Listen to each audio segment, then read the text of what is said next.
بسم اللہ الرحمن الرحیم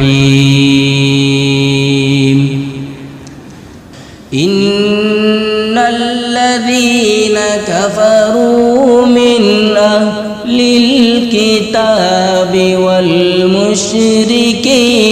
فی نار جہنم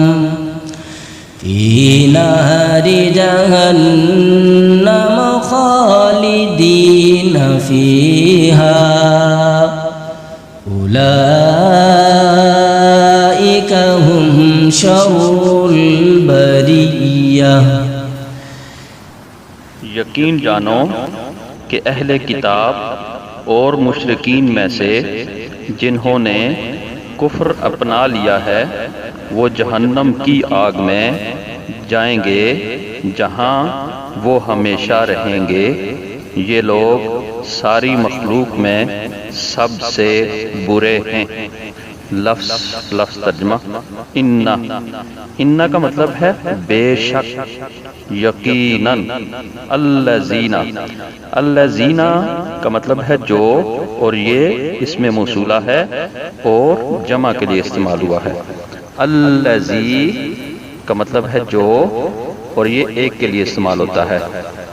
اللذان کا مطلب ہے جو، اور یہ دو کے لیے استعمال ہوتا ہے۔ کفرو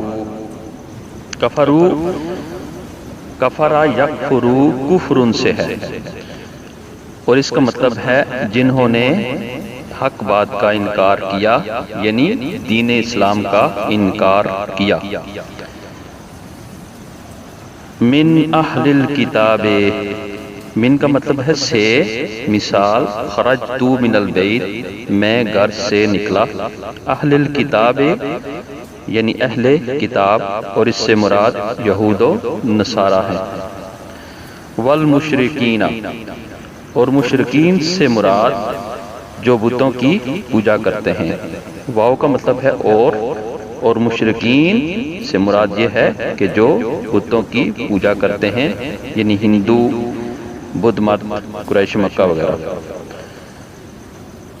فی نار جہنم، فی کا مطلب ہے میں، مثال الطالب فی المسجد، یعنی اسٹوڈنٹ مسجد میں ہے۔ نار کا مطلب ہے آگ، جہنم یعنی دوزخ کی آگ۔ خالدین ہمیشہ رہیں گے۔ فیہا، فی کا مطلب ہے میں، اور ہا کی ضمیر جہنم کی طرف لوٹ رہی ہے، یعنی جہنم میں ہمیشہ رہیں گے۔ اولئک اس میں اشارہ ہے اور یہ جمع کے لیے استعمال ہوا ہے، یعنی کفار لوگ۔ ہم شر البریہ، ہم کی ضمیر کفار کے لیے ہے۔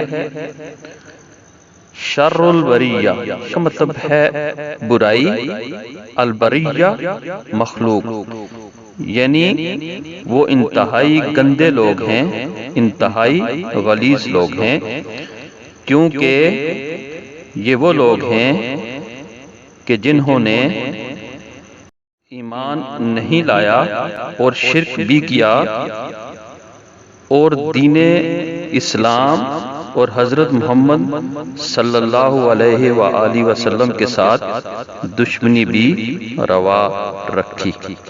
جزاکم اللہ خیرا۔ عرب و عجم جن و بشر کے پیشوا، دو جہان دائے سرور او محمد محترم، جیند تاب جنت آدم، سب عرب تے سب عجم۔